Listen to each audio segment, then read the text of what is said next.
नमस्कार दोस्तों। आज हम लोग मिर्जापुर के एक जाने माने स्कूल डैफोडिल्स पब्लिक स्कूल उसके डायरेक्टर मैम है मिस्टर जबराजिता सिंह, उनसे उनकी पूरी जर्नी जो है उसको लेकर बातचीत करते हैं। आइए फिर मैम से बातचीत करते हैं, शुरू करते हैं। नमस्कार। Thank you so much ma'am. तो मैम हम लोग डायरेक्टली बातचीत करना अपना शुरू करते हैं।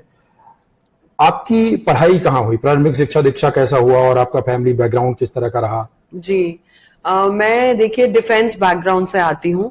तो मेरे father he was in the Indian air force और ट्रांसफरेबल जॉब में थे, क्योंकि फादर एयरफोर्स में थे तो एक जगह पर नहीं हमारी स्टडीज हुई। एज पर जो पापा की ट्रांसफर जहां होती थी उस वे से from one station to the other हम मूव करते रहते थे।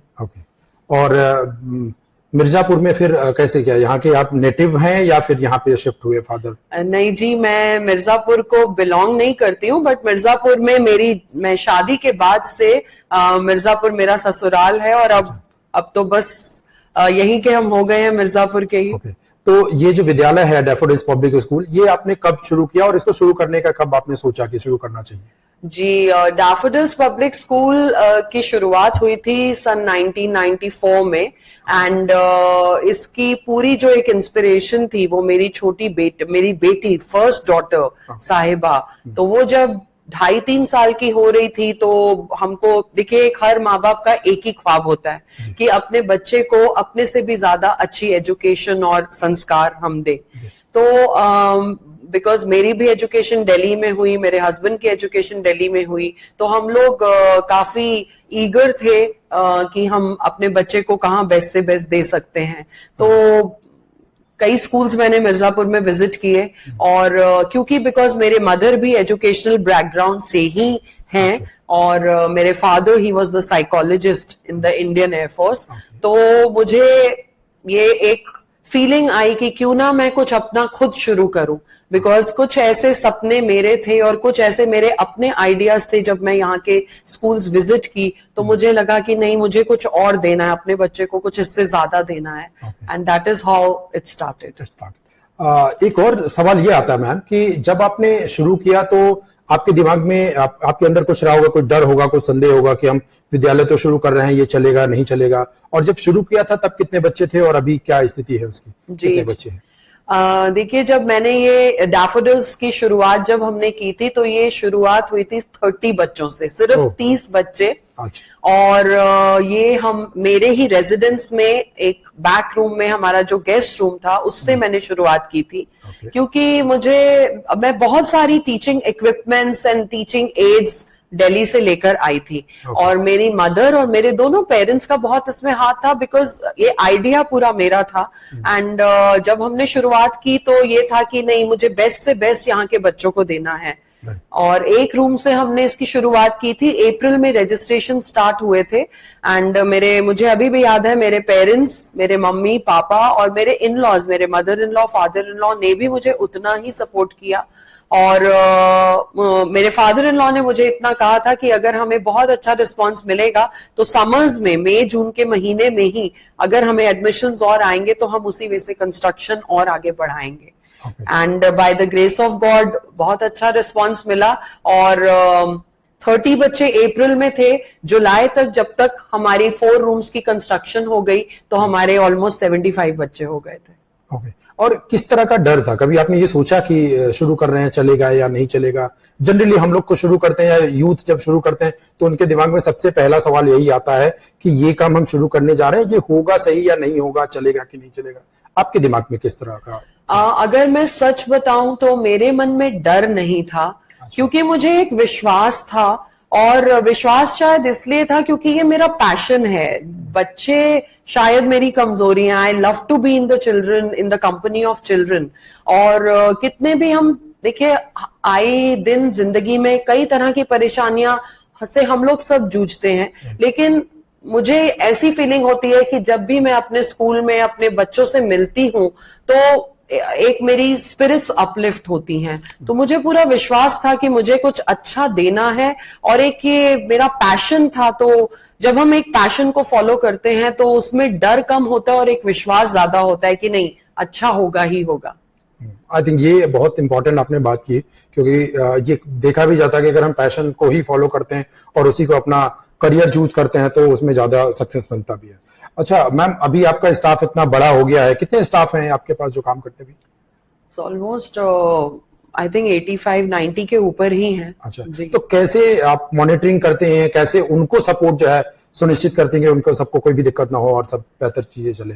देखिए, कांस्टेंट टाइम टू टाइम मेरे स्टाफ के साथ मीटिंग्स होती रहती हैं with the heads, with the coordinators, and क्योंकि पर्सनली मैं खुद बहुत इन्वॉल्व हूं अपने काम में, अगर मुझे खुद ही नहीं मालूम रहेगा कि what is my work all about, तो मैं आगे गाइडलाइंस कैसे दे पाऊंगी। सो टाइम टू टाइम मैं अपने स्टाफ से मिलती रहती हूँ, फीडबैक्स लेती रहती हूँ, पेरेंट्स से भी फीडबैक्स जो हमें मिलते हैं उसको हम एक क्रिटिसिज्म के तौर पे ना लेके एक सजेशन के तौर पे लेते हैं, और तभी हम उन सबको एज इम्प्रूवमेंट्स, अमेंडमेंट्स हम क्या कर सकते हैं, time and time again with my teachers, with my staff, हम मीटिंग्स करके उनको इम्प्रोवाइज करते रहते हैं। Okay great. और अपनी लीडरशिप को कैसे आप और डे बाय डे बेहतर करती हैं, उसके लिए क्या करती हैं आप? मेरी लीडरशिप में जो भी क्वालिटीज हैं, कुछ तो देखिए हमारे इनबॉर्न ट्रेट्स होते हैं, जैसे because I am a psychologist also, लेकिन उससे भी ज्यादा मैं ये समझती हूँ, मेरी जो, अगर मैं अपनी बात करूं तो मेरा जो दिन होता है वो मेरे दिन की शुरुआत मेरी साधना से होती है। योग, मेडिटेशन, बिकॉज मैं आर्ट ऑफ लिविंग की टीचर हूँ, परम पूज्य श्री श्री रविशंकर जी की बहुत बड़ी डिवोटी हूँ, और टीचिंग के साथ साथ, टीचिंग तो मैं 1994 से कर रही हूं, लेकिन 2017 में जब मैं आर्ट ऑफ लिविंग की टीचर बनी, तब जाके मुझे ये एहसास हुआ कि हाँ, मैं जो देना चाहती थी वो मैं अब दे पाऊंगी बच्चों में। So I felt that I am a complete teacher, और योग, ध्यान, साधना जो कि मेरे माइंड को काम रखता है, मेरी डिसीजन मेकिंग को और स्ट्रांग बनाता है, I am more focused and concentrated towards my work also. तो ये सब क्वालिटीज अगर मुझे आई हैं तो I think it's because of the yoga and meditation जो मैं डेली करती हूँ। उसके साथ साथ अपने को हम अपग्रेड करते रहते हैं। During the 2 years of Covid मैंने माइंडलर इंस्टीट्यूट है अमेरिका बेस्ड, वहां से हमने पहले फाउंडेशन लेवल कोर्स किया और उसके बाद एडवांस कोर्स किया, and I became an international certified career coach also. तो मैं ये समझती हूँ कि हम जो भी काम करें अपने को अपग्रेड करते रहना बहुत जरूरी है। हम कभी नहीं सोच सकते, ना सोचना चाहिए, क्योंकि वहां हमारा अभिमान आ जाता है कि आई एम द बेस्ट। तो ऐसी फीलिंग तो कभी लानी ही नहीं चाहिए, because it's a kind of constant, एक साइकिल की तरह चलता है। प्रोग्रेसिव एटीट्यूड में हमें अपने आप को जरूर अपग्रेड करते रहना है, नॉलेज से, ज्ञान से, और वही मैं करती रहती हूँ। बहुत बढ़िया है मैम, और ये बहुत इंपॉर्टेंट है। मुझे लगता है कि शायद बाकी लोग भी, जो हमारे युवा और नई पीढ़ी के लोग सुन रहे होंगे, उनको बड़ा मदद मिलेगा। एक और सवाल मेरे दिमाग में आ रहा है कि जब आपने शुरू किया था और अभी ऑलमोस्ट 30 ईयर्स आप कंप्लीट करने वाली हैं, तब से लेके अब में एज अ प्रोफेशनल क्या चेंजेस हुए, विद्यालय में क्या बदलाव आए, और आपके अंदर किस तरह का बदलाव हुआ है जो आप फील करती हैं, महसूस होता है आपको कि काफी चेंज हुआ होगा? जी, तब से लेकर अब तक में तो मैं कहूंगी काफी चेंजेस आए, बिकॉज वो कहते भी है ना कि change is the only constant thing. Exactly. तो समय के साथ अपने को बदलते रहना।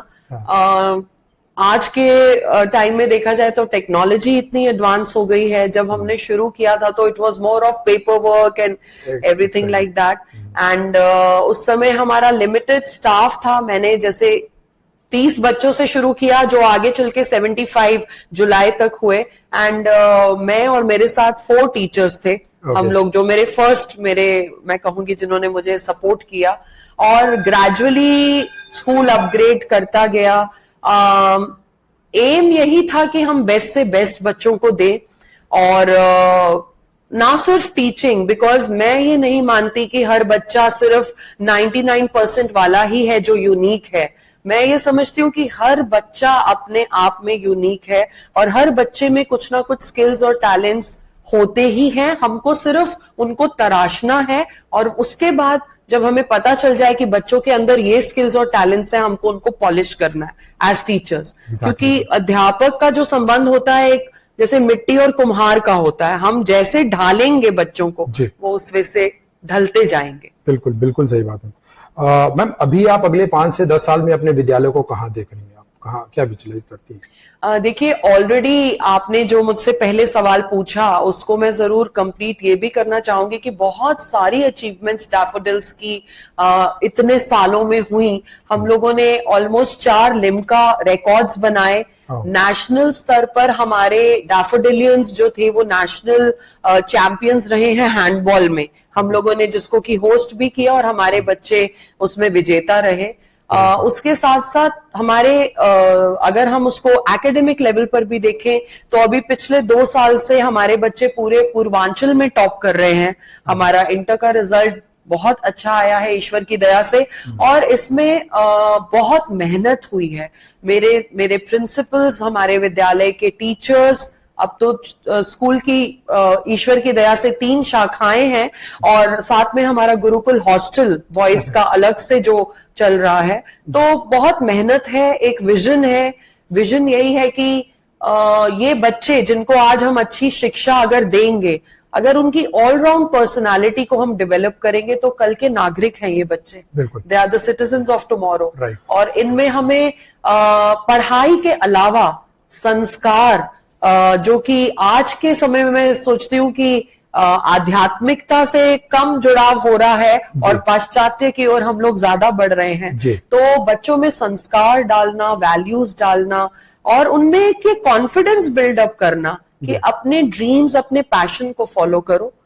आप अगर पढ़ाई में एवरेज हो, जैसे भी हो, आपके कई और टैलेंट्स हैं, इसीलिए हमारे स्कूल में 16 ऑप्शनल सब्जेक्ट्स हम ऑफर करते हैं। जिसमें कि इंस्ट्रूमेंटल म्यूजिक में ही अलग फॉर्म में तबला है, गिटार है, कीबोर्ड है, ऑटो पैड है, फिर Kathak dance, western dance, karate है, योगा है। स्काउट्स में हमारे बच्चे ऑलरेडी, जो हमारे टीचर्स हैं वो भी बहुत वेल क्वालिफाइड प्रेसिडेंट अवार्डीज हैं, और हमारे बच्चे पिछले 6 सालों से गवर्नर अवार्ड्स रिसीव कर चुके हैं। जी, तो बहुत सारी अचीवमेंट्स हैं स्कूल की। और आगे के आने वाले सालों में मेरा एक ये जरूर सपना है कि मैं बच्चों को आध्यात्म से भी जोड़ना चाहती हूँ। बिकॉज आई बिलीव, क्योंकि मैं वो उसको एक्सपीरियंस करती हूँ।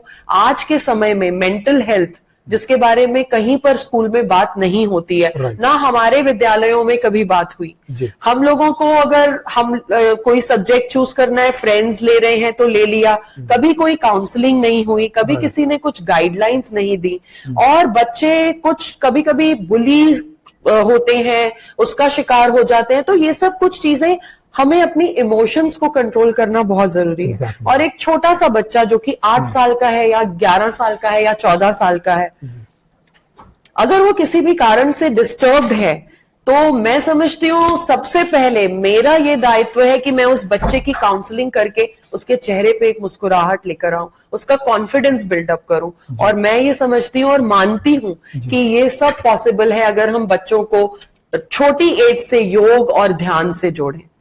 अभी भी डैफोडिलियंस डेली, मैं क्योंकि खुद वो आर्ट ऑफ लिविंग की टीचर हूं, तो बच्चों को सुदर्शन क्रिया के कोर्सेज में खुद लेती हूँ। मेधा योगा लेवल 1, ये 4 दिन का कोर्स होता है और सुबह से लेकर आफ्टरनून तक फुल डे बच्चे मेरे साथ होते हैं। उसमें हम बच्चों को जीवन जीने के कुछ सूत्र बताते हैं, कैसे बच्चे अपना 100% दे सकते हैं, किस तरह से हमें अपने इमोशंस को रिमोट कंट्रोल अपना दूसरे को नहीं देना है कि कोई हमारा रिमोट कंट्रोल दिवाए और जैसा वो चाहे हम उनके द्वारा चलते जाएं।